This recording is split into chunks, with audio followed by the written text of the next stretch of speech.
kuki refugees singsina supang phangmam thoktaba right constitutional right koigi scheduled tribe phangbasigi matangda si phangmam suthok thokte ngasibo mokoigi lan maraksida ko makoina ST gi victim card saraga mayam mamangda akoi ST bu otpire ko haijari makoi se makoina phangiba ST haibasi phangmam suthok thokte haibagi matangda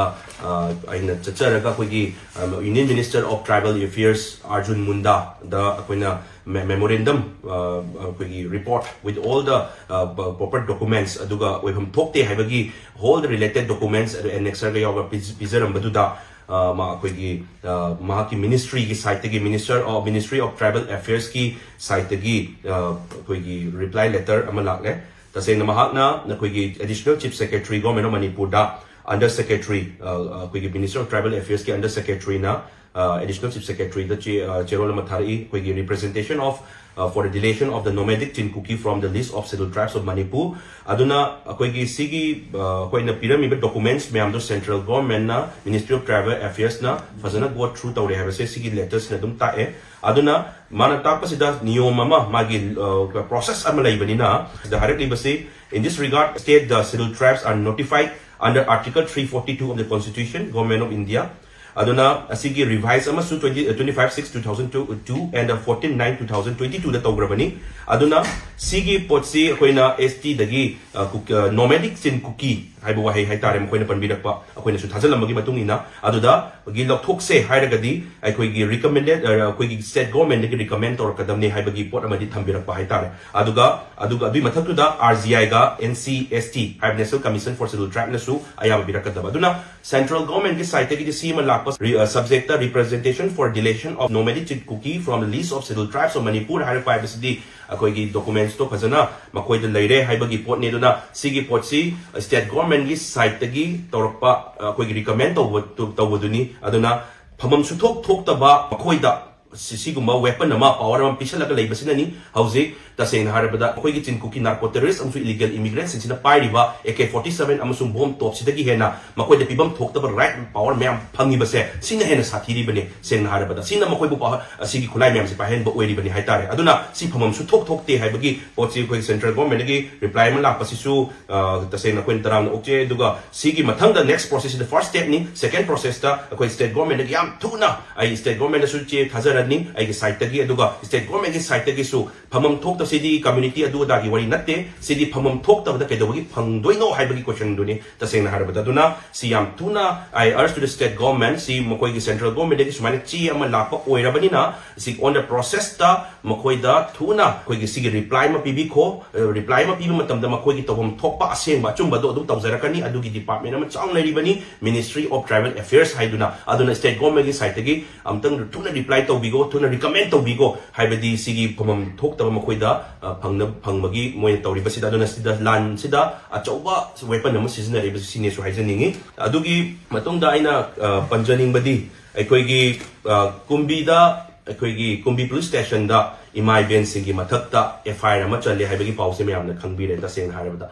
taseng nasi sanbam su thok tam kari no haibatan imai ben sing ha nipan sida tumba chaba khangdadana kyam thina warage haibasi miyam na pulama khangaba ngatani all officials na khangaba ngatani adagi lakliba paramilitary forces sing su khangaba ngatane ba aduna Article 355 Manipur da chana dabra hangbai ta ka chung leite ai no jingang is freedom of speech ni fundamental rights ni aduna ai khoi gi ai maheshwar se freedom of speech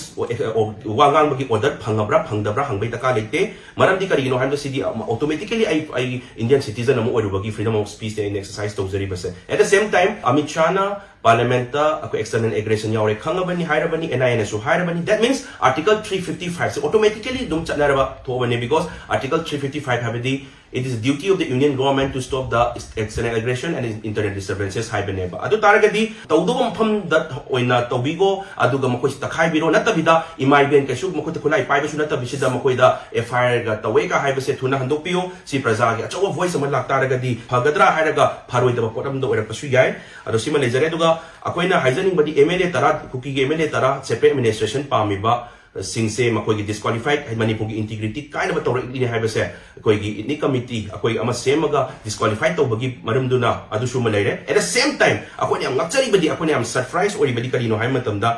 MLA tara du manung du da minister yauri ba minister singdo Article 164 की मतुंग इना मकोई से minister फमदे की लोकथोप यार बने बा मरम दी करिगिनो highway मतमदा the Article 164 दा हारि बसे the council of ministers shall be collectively responsible to the legislative assembly of the state highway बा कैबिनेट कोई council of ministers से अपन बगी collective decision अमो ओइना लेमिनागदा बने हाइ तारे अ लेमिनाबगी खुदम अमता फंगद्रे na separate administration पामे न मकोई की मरकता साइन तो यावसल अदु तापदी हुजि की honorable CM नसु अतै लेरिबा minister सिनसु separate administration पामे नते हाइबगी कोलाउ लाउरी अदु तारगदी मबानी दंगना